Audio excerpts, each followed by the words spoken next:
Bienvenue à tous dans cette édition d'information de 20h. Voici les titres de l'actualité.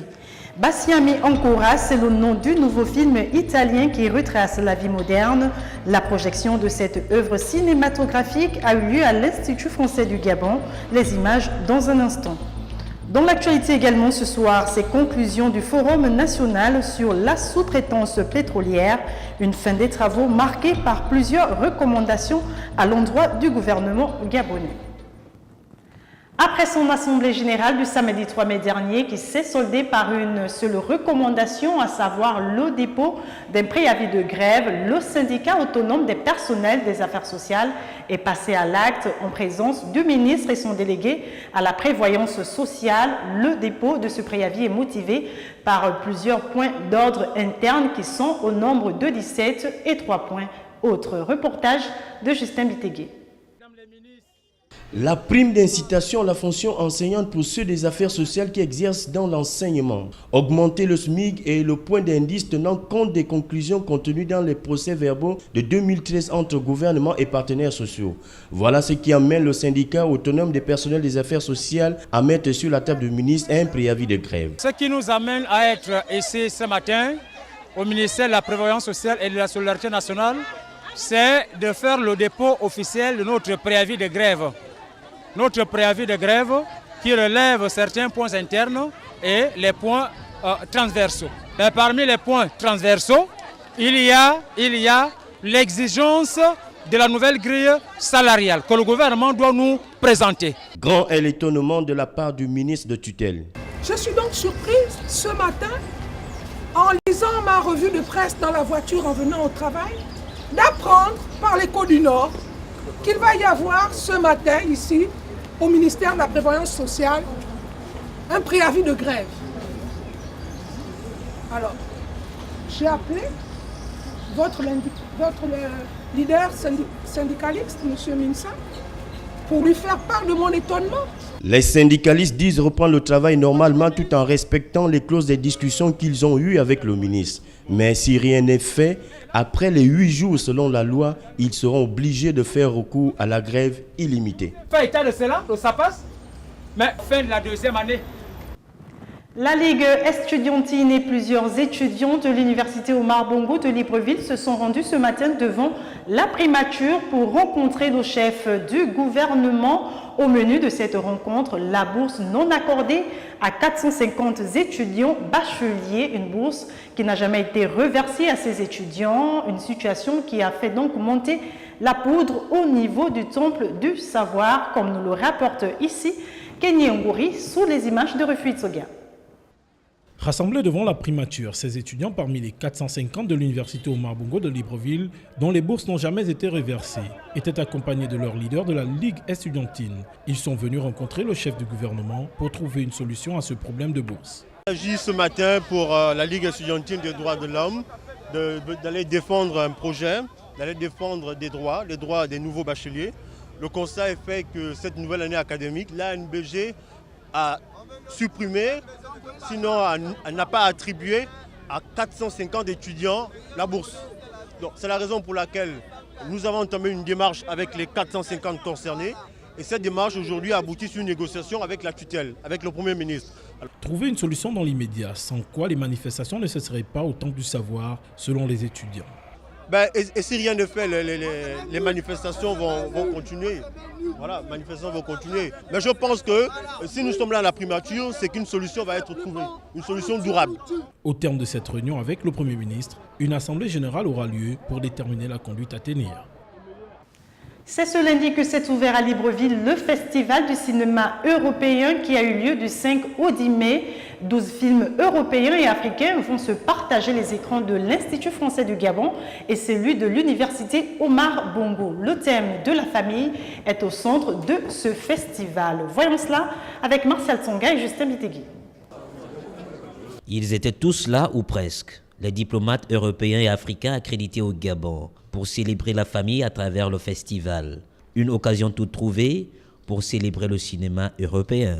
Le choix de fêter l'Europe dans un pays tiers avec un festival de cinéma n'est pas un hasard. En effet, le cinéma et plus globalement la production culturelle occupe depuis un certain temps une place de plus en plus importante au sein de la coopération entre l'Union européenne et les pays ACP. La famille, cellule de base d'une société, un thème qui a été salué par la patronne de la culture gabonaise. Je salue vivement le choix porté sur le thème de la famille pour ce festival. En effet, ce thème se situe dans le droit fil des préoccupations de M. le Président de la République, chef de l'État, qui accorde à la famille, au mariage, une place centrale, une protection et une considération particulière. C'est dans ce cadre que s'inscrivent les programmes de sensibilisation de masse axés sur la production d'une culture de la citoyenneté, sur le respect des valeurs républicaines. Voilà qui doit certainement interpeller la conscience de tout un chacun afin de valoriser et de respecter les valeurs de la famille traditionnelle. Pour Idéa Reteno Asenoué, comme bien d'autres, la famille est le lieu par excellence de la sociabilisation de l'humanité. Restons toujours dans le cadre de ce festival du cinéma européen où l'Institut français du Gabon a servi de cadre pour la projection du film italien intitulé Bassiami Ancora, entendez ici Embrasse-moi encore ou encore Un baiser. Ce film met en exergue la famille moderne italienne. Retrouvons nos reporters Martial Tsonga et Justin Bitigui.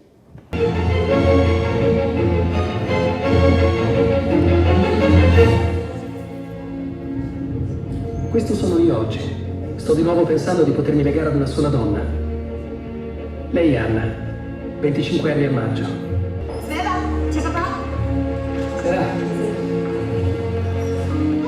La salle était archi-comble à l'heure de la projection du film italien Bassiami Ancora, une comédie dramatique qui met en scène les faits de la famille moderne. Ce film-ci se place dans cette tradition néo-réaliste en certain sens, naturellement actualisée au temps moderne. Il parle de la famille, bien sûr, de la famille moderne, italienne, et des relations que aujourd'hui la famille doit ménager, qui sont tout à fait différentes de celles que se passaient justement après la Seconde Guerre mondiale. Bassiami Ancora ou Embrasse-moi met en scène les conséquences des familles disloquées et récomposées. Il en appelle à la prise de conscience pour le respect de l'unité familiale.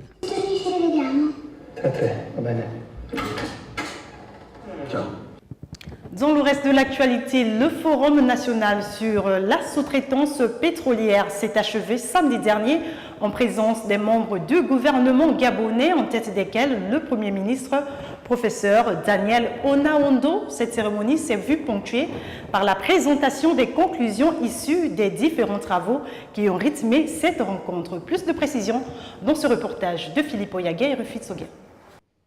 Au terme des fructueux échanges qui ont marqué ce premier forum national sur la sous-traitance pétrolière, de nombreuses recommandations ont pu être dégagées afin de participer financièrement au développement des PME-PMI gabonaises et surtout faciliter leur accès dans le secteur pétrolier. Présentées sous forme de rapport général, ces recommandations serviront à orienter les prochaines politiques sociales de l'État gabonais.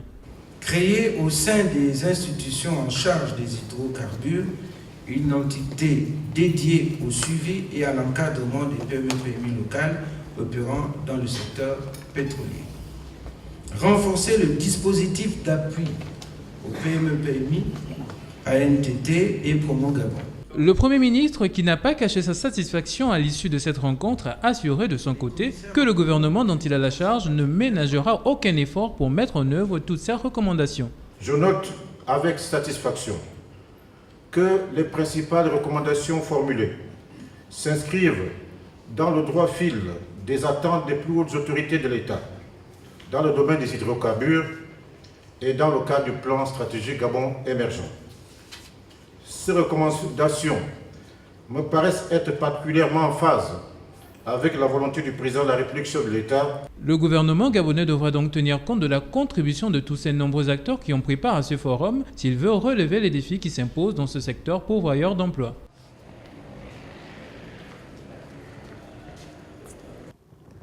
Après 2 jours de réflexion sur le premier forum relatif à la sous-traitance pétrolière, le ministre du Pétrole et des Hydrocarbures gabonais a apprécié le déroulement des travaux.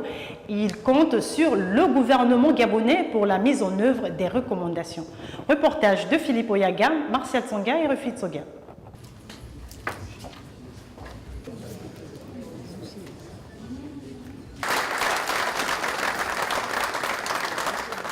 Signature d'une convention entre l'Office national de l'emploi, l'Union pétrolière gabonaise et la Chambre de commerce, suivie de la remise d'un rapport général des travaux commis par des experts. Voilà qui a marqué la clôture de ce premier forum sur la sous-traitance pétrolière au Gabon. Une rencontre à l'issue de laquelle le ministre sort satisfait. Nous avons été surpris par l'engouement des PME gabonaises, par le nombre de PME qui ont été inscrites à ce forum, mais nous avons aussi apprécié l'engagement et la responsabilité des sociétés pétrolières qui ont toutes assisté à ce forum et qui ont eu une participation active et dynamique. À l'aveu du ministre, les recommandations présentées par les experts de ce forum devront se traduire en actes conformément aux souhaits du chef de l'État. La plupart des recommandations issues de ce forum seront traduites en actes politiques du gouvernement. Vous avez pu constater déjà la signature d'une convention pour l'insertion des jeunes diplômés dans le monde professionnel qui a été signée entre l'UPEGA et l'ONE avec le ministère du Travail et moi-même. Et cela, c'est la preuve que le gouvernement met en acte les orientations et décisions du chef de l'État. Le gouvernement entend donc mettre sur pied un comité de suivi afin de s'assurer de la mise en œuvre effective des orientations consignées dans le rapport général de ce premier forum de la sous-traitance pétrolière. Voilà, c'était l'essentiel de l'actualité de ce mardi. Merci pour votre attention. Restez en compagnie de l'actualité sur www.gabonnews.com. À demain, 20h.